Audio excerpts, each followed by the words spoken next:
I just picked up this used IBC tote.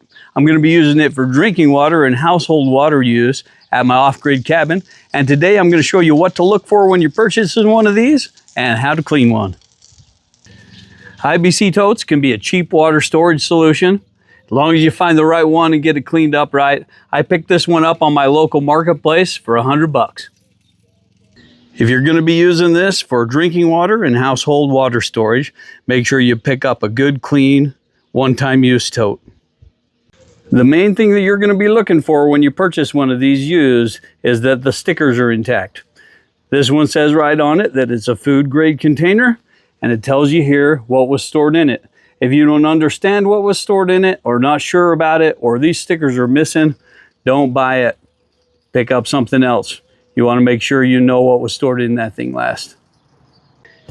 And then before you buy it, go ahead and spin that cap off and take a look down inside. Make sure it looks decently clean. This one was pretty clean. He said he'd cleaned them out after he got them. He had rinsed them with a pressure washer. And this one looked real nice.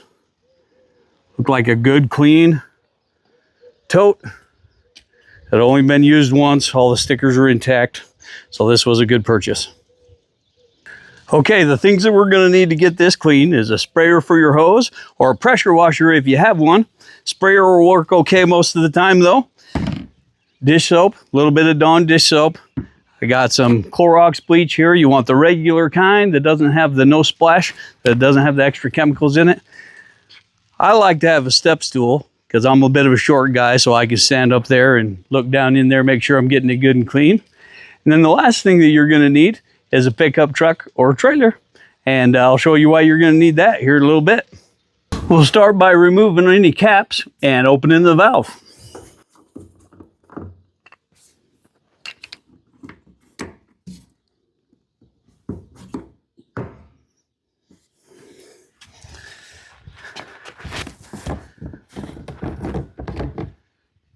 Then I'll take these caps and I'll just wash them in the sink. Next thing we're going to do is give this a good rinse with the hose, put the spray nozzle on your hose and go to town. If you got a pressure washer, now's a good time to use it as well. I'm going to use a hose today because that's what most people have. I got my nozzle set to jet, so we're getting as much rinsing power as we can.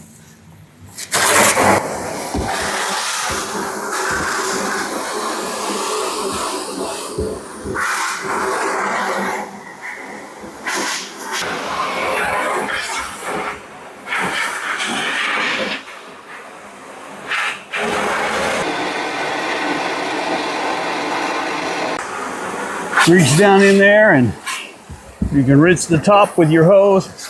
Make sure you get it all as best you can. We got it all rinsed out good. Now let's get it loaded up into the trailer.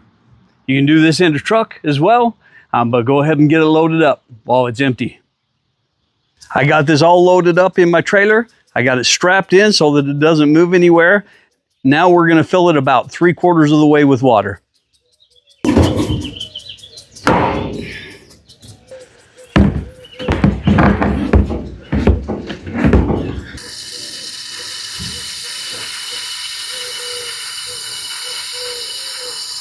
Now we'll add a little bit of Dawn dish soap. Don't skip here. Go ahead and put quite a bit in.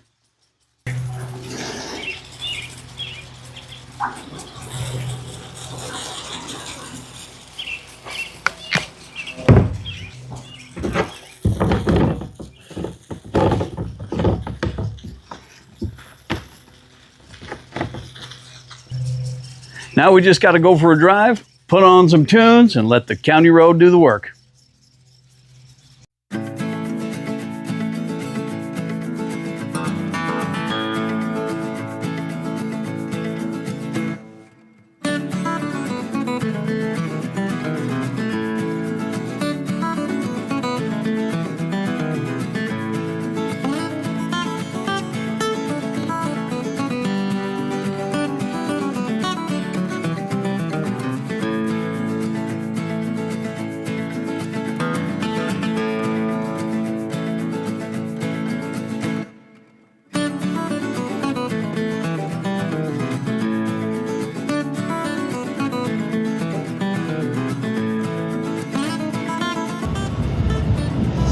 Go for a good drive, maybe go get your grocery shopping done, something like that.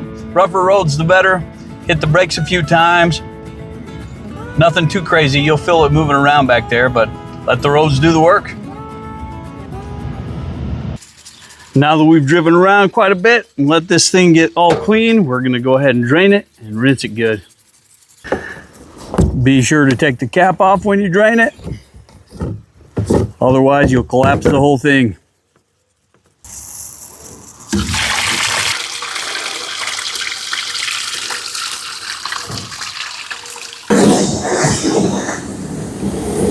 Nice thing about using dish soap is you know you're getting close when you stop seeing bubbles.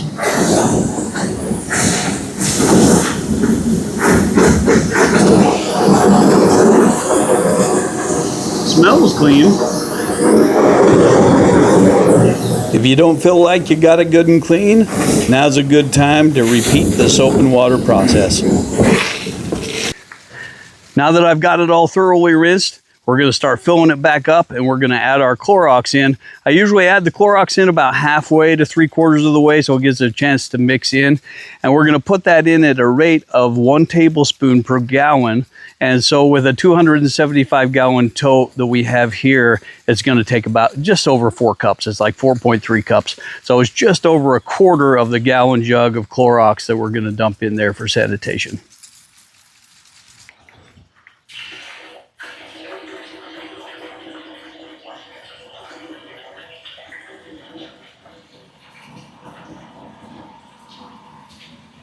Once that gets all the way full, go ahead and just cap it off and let it sit for 2 hours. And then you can drain it and you should have a nice clean tote ready for drinking water and household use. Used IBC totes are a great affordable solution for off-grid and emergency water storage. I hope you learned something today and found this video helpful. If you did, hit that like button. It really helps things out. If you want to see how I use this IBC tote in my off-grid water system, hit the subscribe button below. Thank you for watching, and we'll catch you on the next one.